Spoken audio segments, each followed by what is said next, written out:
Thank you, Amanda. Thank you, Gus, for having us.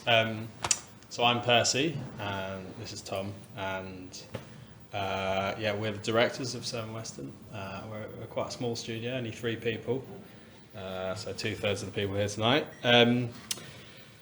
Here to talk about the Peckham house, as you can see here. So this is a self-build, one-off house by us, and it's kind of a self-build in its truest form, really, because we're the architects, we're the clients, we were the contractors, and for us that meant doing a lot more than we bargained for, so way more than we were anticipating, often ending up on site as carpenters, window fitters, kitchen installers, you name it, even site labourers, quite a lot of the time. And to fund it, we poured basically all our practice savings from 10 years of practice. We got a loan through the practice as well, and then we committed all our personal savings as well.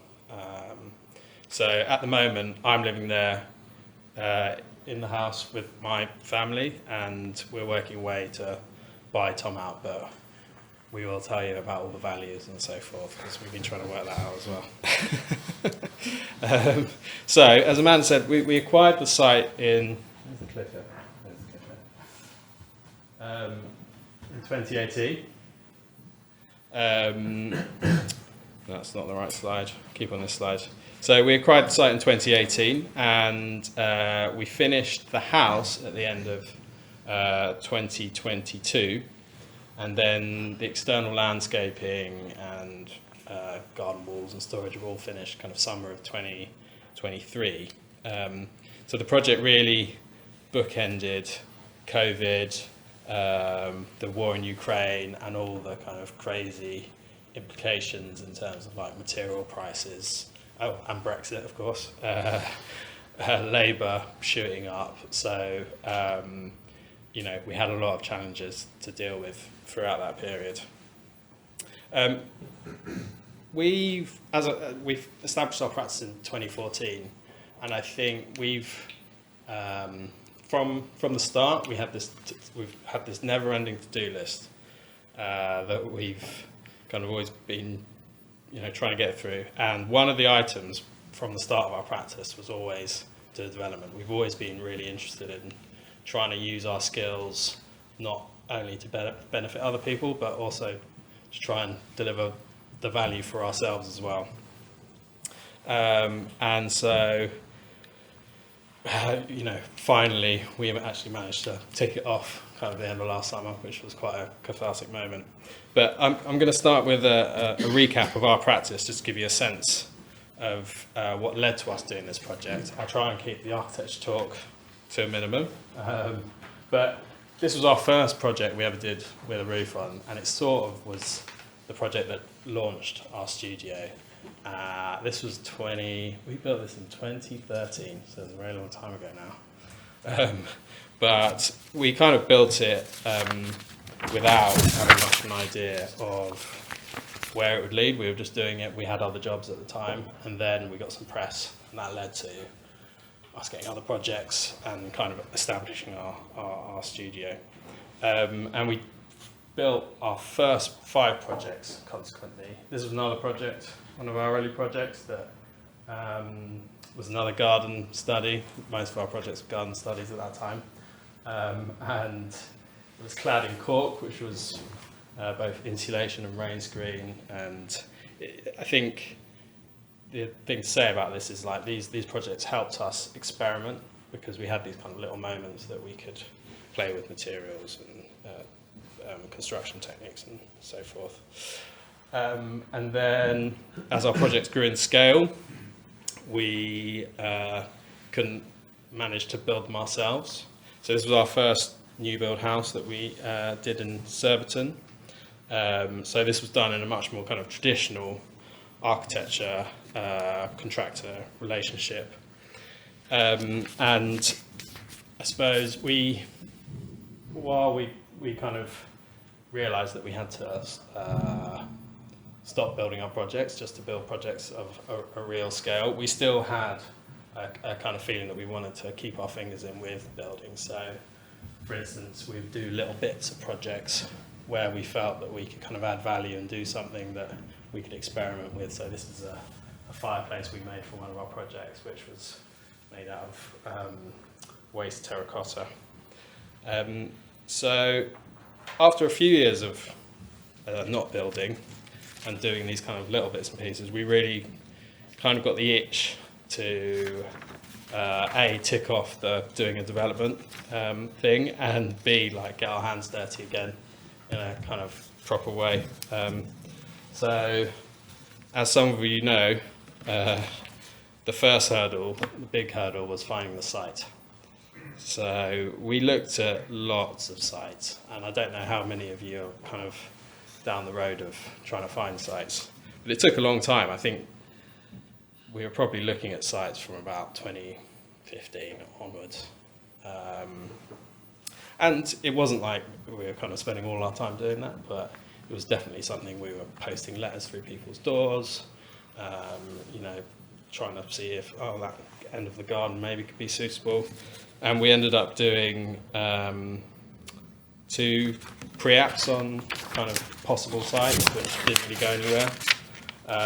And another element was we went to auctions as well to look at land that way.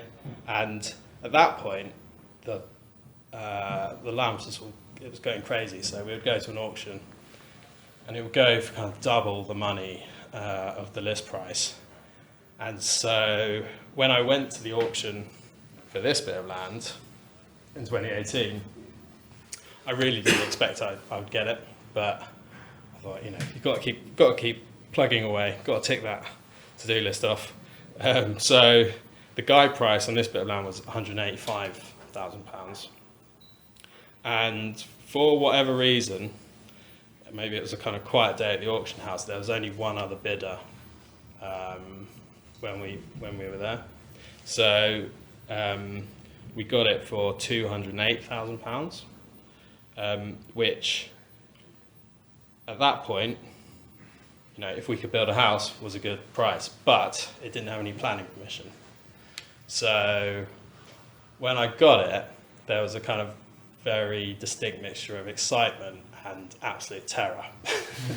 Because I mean, I don't know if any of you've been to an auction, but you have to sign a cheque for 10% the deposit there and then, and I've never signed a cheque for 20 grand. So I rang Tom and was like, oh shit. So we couldn't believe we won it. And we'd put down the deposit, and we had 30 days to complete. So after that, panic. We're like, okay, what can we do? Let's do a pre-app. So we went to Southwark, and we did the quickest pre-app we've ever done. I think it took kind of like 2 days to do in the office. And fortunately, we got a planner who was fairly amenable and I think took pity on us a little bit, and she turned the advice around within a couple of weeks, and fortunately that was also positive, very fortunately. So that was great. One of the things she stipulated, I remember, we weren't allowed to go above the ridge line of the adjacent house, so that was quite a kind of a strict part of the guidance. So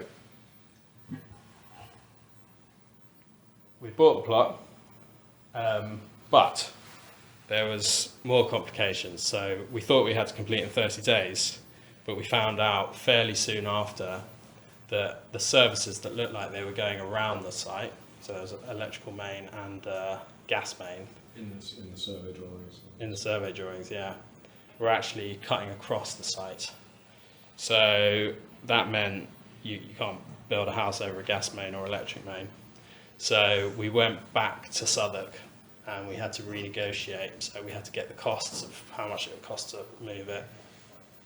And then we had to kind of negotiate with them, which I don't, if any of you have ever tried negotiating with a local authority, it takes quite a long time. And then on top of this, because some of the site had a bit of pavement on it, paving stones, but they had sold this, it was in the curtilage.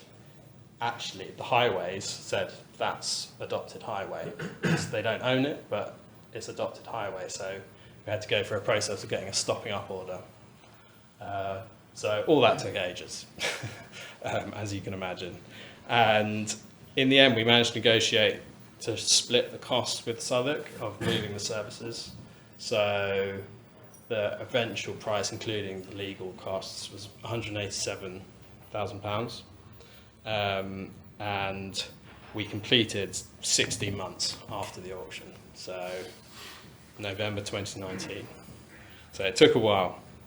So moving on, the design process was an interesting one for us. I think one of the drivers for us doing a development for ourselves was that we didn't have a client, and we didn't have the kind of restrictions that having a client puts on you. One of the things we didn't foresee was that by not having a client, it means that you're not restricted to how many options you test, changing your mind. And I think it was a real learning curve and something we just didn't think would happen. But we, having a client approve a project at a certain stage kind of commits you to that, and you can't go back on that without some sort of external force. So we went through a lot of options, and I think, you know, we feel the scheme did get better as we went through these options, but it probably actually took longer not having a client than being our own client. And you know, if we did it again, we'd be very mindful of that, but it was a trap that we weren't expecting. So this was one of the early schemes. So it was kind of this kind of shrouded form with this concrete base. That was the one that was on the screen. This was a kind of rammed limecrete, pigmented limecrete with this kind of rotunda on top. And then this was a model from what became the eventual scheme. So we had a process with the planners, and basically concrete is too much for Peckham, we now know. And they wanted a brick scheme. So I think actually in the end it was the right decision, and it probably would have been too hard to have this kind of concrete monolith. Peckham's tough enough. But so where am I? So yes, this is one of the early visuals. So this is when we came to kind of finding our feet with the design a bit. And then versus reality. So it's fairly close. So you can see here we wanted the brickwork kind of stepped back as it goes up. So like you can see quite clearly in this model, it steps back as you go up until it's completely hit and miss at the top of the project where you've got the balustrade. And that was always intended to be this kind of moment that the light comes through and the plants come through. And we even got the birds that we had in the render in reality as well. So the design, I won't go too much into the design, but it was all about kind of reconciling this very disparate kind of different types of architecture here. So you've got 70s council estate, you've got Victorian terraces, and then Peckham levels. Do any of you know Peckham? Yeah, so it's a 7-storey former car park, and it's now a kind of cultural centre. Well, they have kind of workspaces and bars and restaurants and so forth, but it's quite a brutal building. There's like no active frontage. But this was the drawing. It was designed for the Sainsbury's Corporation, the supermarket, as the car park and the supermarket back in the 60s. So this is like the kind of what they dreamed it would be like, but this is what it's actually like. But so we wanted to try and kind of reconcile these various influences in the project.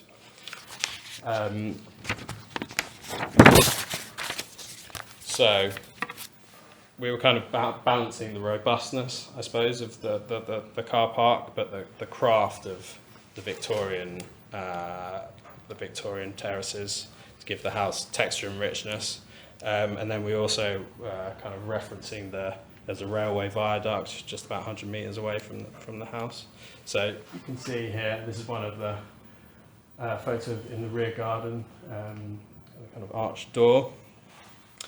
Planting is also a big part of the scheme, and we think it's really added value to it in kind of enjoyment. I mean, I love it now I'm living there. Like, I love looking at the plants every day, but also it's something that I think when people visit, whether it's friends or estate agents or whatever, I think it really adds a kind of real value to the scheme.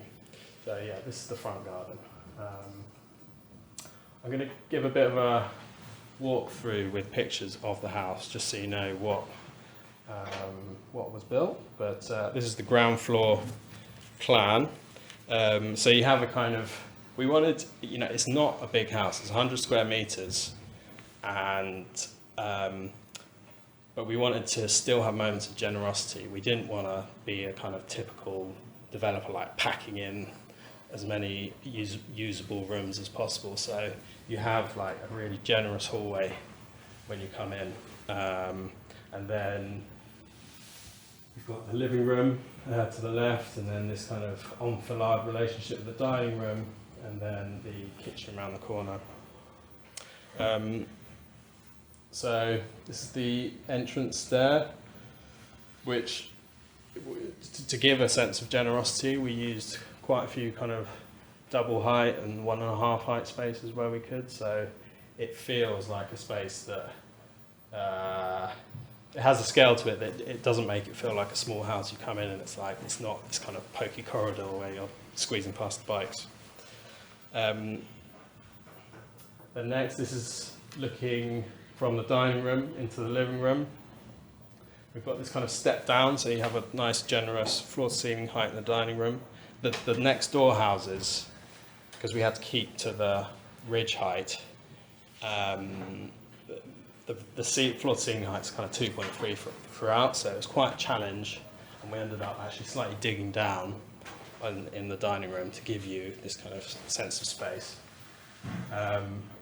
And this was a moment, as contractors on the project as well, we had kind of opportunities, I suppose, to do things in a way that are, well, as architects, contractors, not typical contractors, but do things in a kind of crafted way. So we had all these offcuts from the beams on the ceiling of this room, and this is this English larch. And so we made this end-grain floor.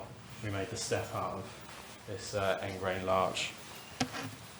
So let me just get my notes.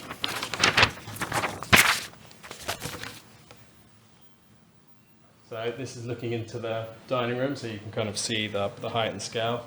And again, I think in terms of adding value, we wanted there to be kind of these moments where, like these doors are bespoke doors, but elsewhere, all the other windows are kind of Velvac windows, which are good quality, but not kind of incredibly expensive.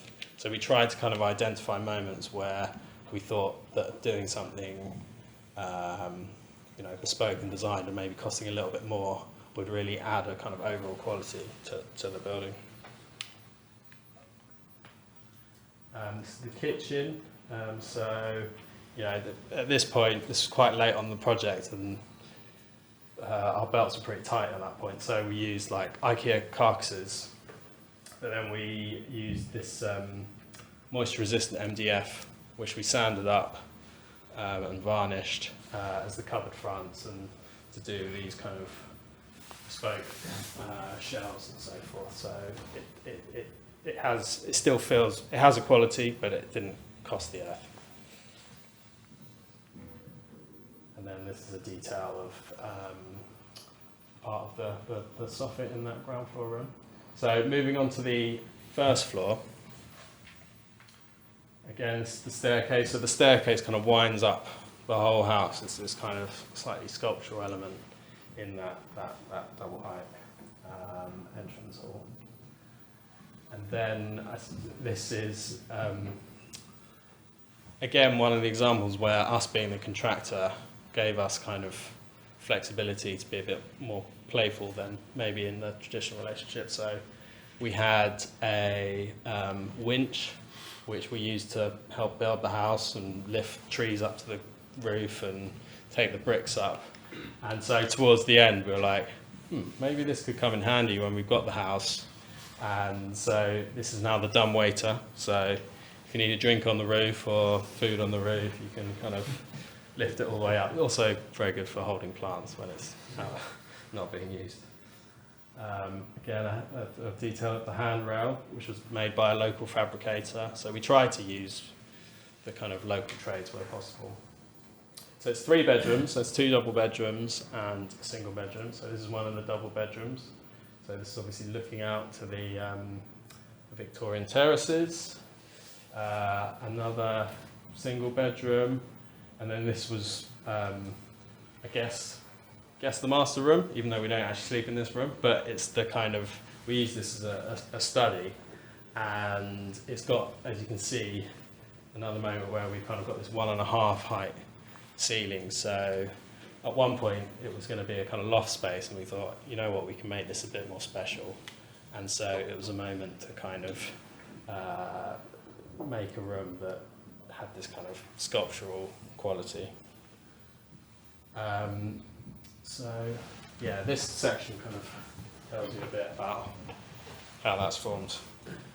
So there was to do that 1.5 height bit, as you can see on this section, we had a raised bit of roof.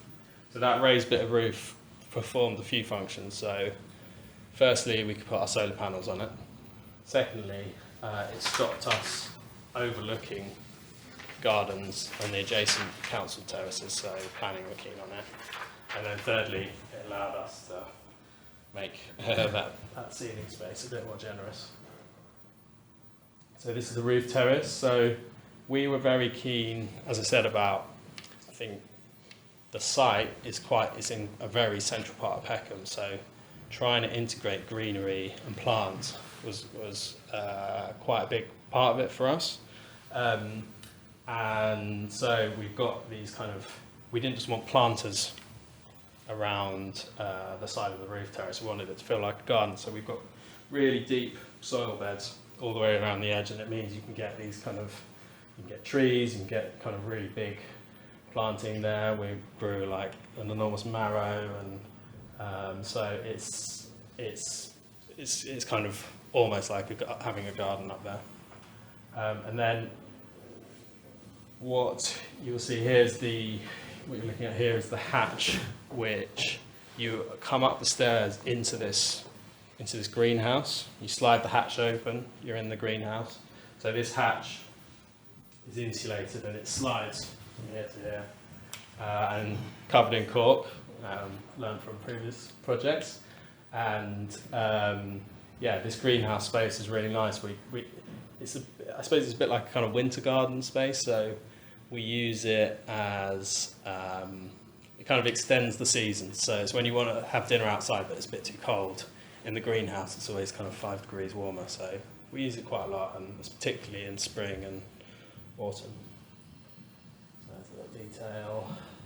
Yeah, so I think I haven't missed anything too much. I tried to avoid too much architecture chat, but I'm going to hand over to Tom now, and he's going to talk a bit more about the delivery process and the construction and the money side of things. Yeah. Nice one. Yeah, so I'm going to just run through kind of how we delivered the project, and then at the end wrap up with kind of the financials and how it stacks up and how we sort of value our time in that process, I guess.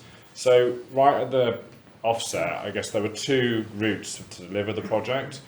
The first being to appoint a main contractor, and I remember we spoke to a contractor that we've worked with over the last 10 years, we trust and we like working with. And I can remember him very honestly saying, like, look guys, this is your passion project and not mine. And you're not going to want to pay me what I'm going to charge you to build this for you. So it kind of quite quickly put a stop to that idea of how we would do it. And so the second option was that we would act as main contractor ourselves, and we would package up the project into distinct items that we would then sub out to specialist subcontractors. And I think we felt fairly confident doing that because we had built in the past. It was a smaller scale, but we did kind of know what we were doing on site. And I think now with hindsight, that was a bit naive. And also, I really understand what the contractor meant when he said that it was going to cost a lot and we wouldn't want to pay for it. Here we are. So we finally broke ground in spring 2021. So that was about 3 years after that initial purchase of the site. And to start out with, our kind of plan worked fairly well. So the idea was that I would be in the studio running the architecture side of things. Percy would be on site 1 to 2 days a week, kind of supervising the subcontractors that were doing the build. So initially that did go quite well. We had a team of ground workers come in and do the piling, the slab and the below ground drainage. And they did a pretty good job and they were quite efficient, and it was all done and dusted in sort of 2 to 3 weeks. And it was then kind of onto the masonry package. And so that was a fairly substantial part of this project. The scheme is kind of defined externally by the very unusual and difficult masonry. So we were quite diligent with appointing a contractor to do that package. We had 2 or 3 contractors make up test panels and then kind of sort client references, and we kind of wanted the confidence to know that they could do it. And so we appointed a contractor for that kind of masonry package. And again, initially it did go pretty well. They were efficient, they were fairly reliable, and we were kind of sticking to this kind of supervisory role. But as the brickwork package developed, that idea started to unravel a little bit. We kind of began to notice that their eye for detail wasn't perhaps aligned with what we considered to be acceptable. And there were also these moments kind of arising where there was a bit of a dispute about what was in their package, what wasn't in their package.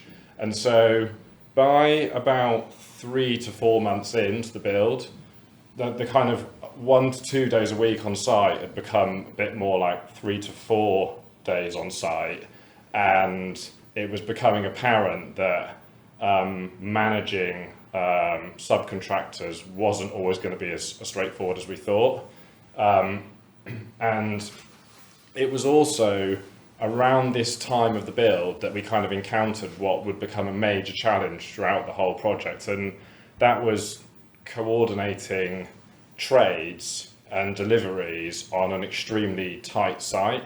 So we basically had almost no laydown space, and we were talking about it earlier when we were kind of preparing for this. I can remember kind of you'd organise the delivery, it wouldn't show up, the bricklayers would start moaning that they were being slowed down, and then you'd book in a scaffolder. We hired probably the worst scaffolding firm in the country.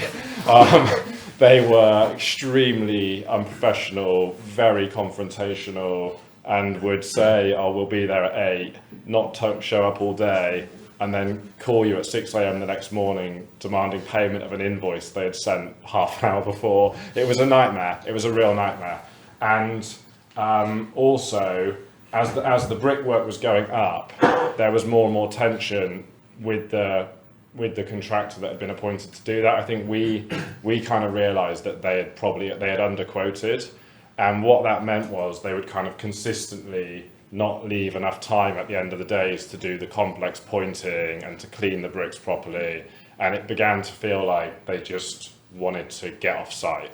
And I was sort of external to all of this, but there was more and more dispute, shall we say, between Percy and the various subcontractors, and I could see that that it was taking a toll, and that kind of informed what happened next in the project, really. So Percy, 3 to 4 days, soon becomes kind of like almost full-time on site, and it all got very tense with the bricklayers and scaffolders with money, and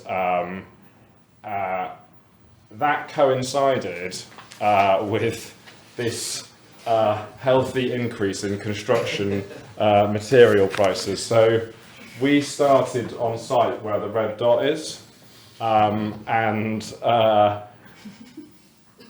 we hadn't quite budgeted for what was going to happen to material prices. So we're at this moment where it was really stressful managing the subcontractors, and the next big package of work to be done was the kind of first fix carpentry.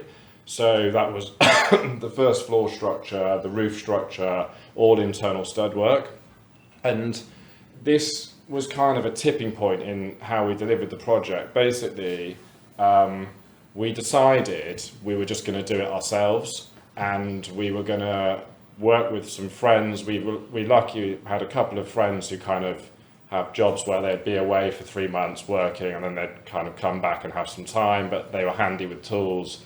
So we worked on site with them, we paid them, and we also had one local carpenter. And what happened was we were definitely slower than it would have been had we appointed someone to do it, but we were also more diligent, I think, and we found it less stressful than this kind of confrontational relationship, and also managing the different tradespeople.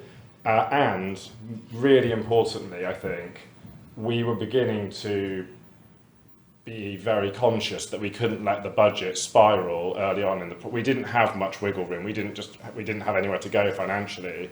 So by doing it ourselves, we weren't paying out money. We were investing time, but we weren't actually paying out as much money for labour.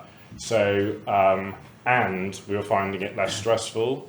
So it was a key moment in the project, and basically for the remainder of the project, we just employed the DIY approach. So at this point, Percy's on site every day, and I'm on site 50% of the time, and we've got 2 friends on site. So obviously the architecture side of the business starts to go on the back burner a little bit. But luckily it had kind of coincided. We had lost a few projects during COVID, things had gone on hold. It was a bit slow anyway.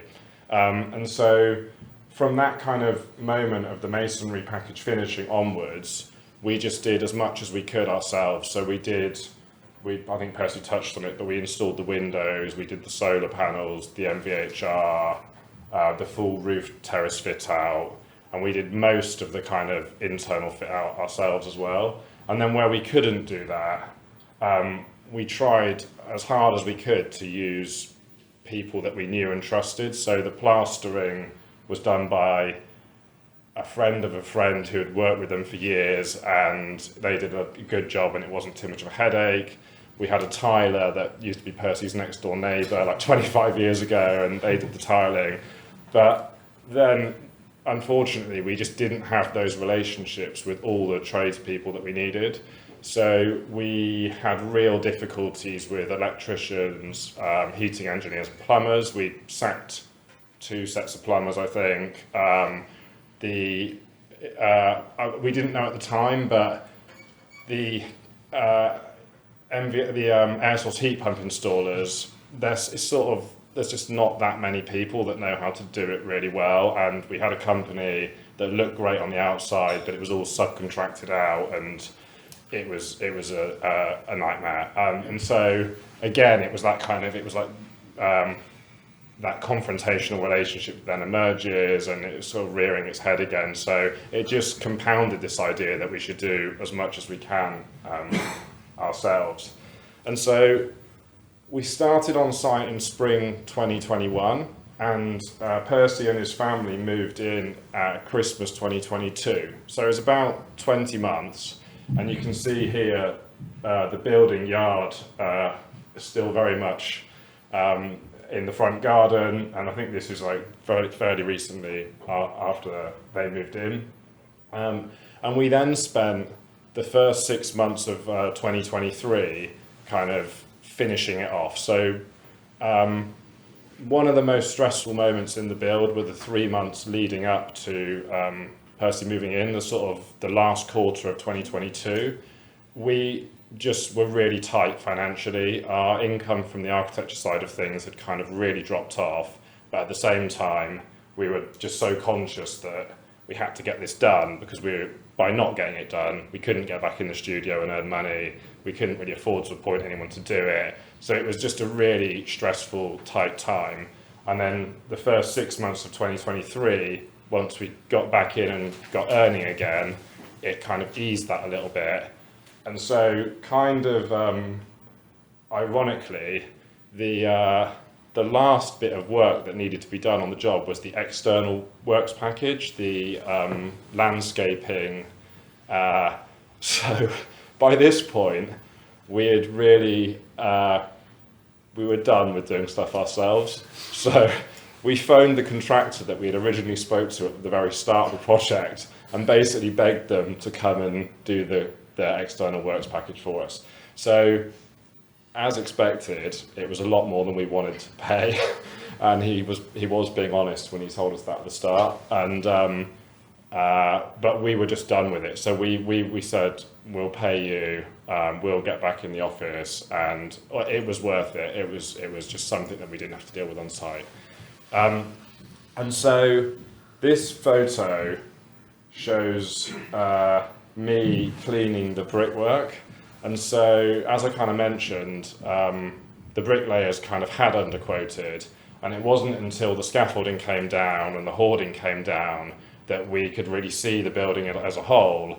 And it just, given that the masonry was such an important part of it, it was kind of clear to both of us that it just wasn't quite up to scratch. So we spent 2 brutal weeks cleaning like every brick by hand. But I think this kind of sums up the delivery of the project, this photo. There were quite a few grueling moments. Hang on. There we go. So I'm gonna wrap up by talking about how it all kind of stacks up financially. I think it's really important, and it's also important for us to think about how it's worked. So we bought the land for 187,000 in the end, and the house construction cost was 350,000, and the external works were 48,000. There's then 15,000 of fees, so you have a total of about 600,000. And now this is where that total kind of, it's like, how is that really the total or not? So since we bought the site, we've spent 5,500 hours working on the project, and so we've had to kind of figure out a way to value that time. So there's loads of different ways we could do that, but what we kind of settled on was we spent 4,000 hours on site as builders. So those hours, we've just taken a day rate for a typical tradesperson of £250 a day. And so that's like a kind of average between a labourer at the lower end and more skilled carpenters at the higher end. And so we've just applied that rate across the time we spent on site. So you just multiply that by 4,000. And then we've also allowed a design fee for our role as architects of 50k. And this is definitely lower than it would be if we were providing that service for a client. But in our practice anyway, we do speculative work, we do bids, we do non-fee earning work. So I think it's okay to assume that some of the architecture side is kind of speculative, if you like. And then I guess and then we've had 3 or 4 valuations on the house, and the consensus seems to be roughly like 1.1. with on the best day, with the perfect buyer, maybe 1.2, and on the worst day, 1. And so it's just really interesting because when £250 a day works out as about £31 an hour, we definitely should be earning more than that as architects. So maybe we should have just appointed the contractor in the first place, but we didn't have the money to do that then. And also, like, now there's a bit of water under the bridge. I think we both feel like we've learned so much through the process, and we think it will inform our practice going forward.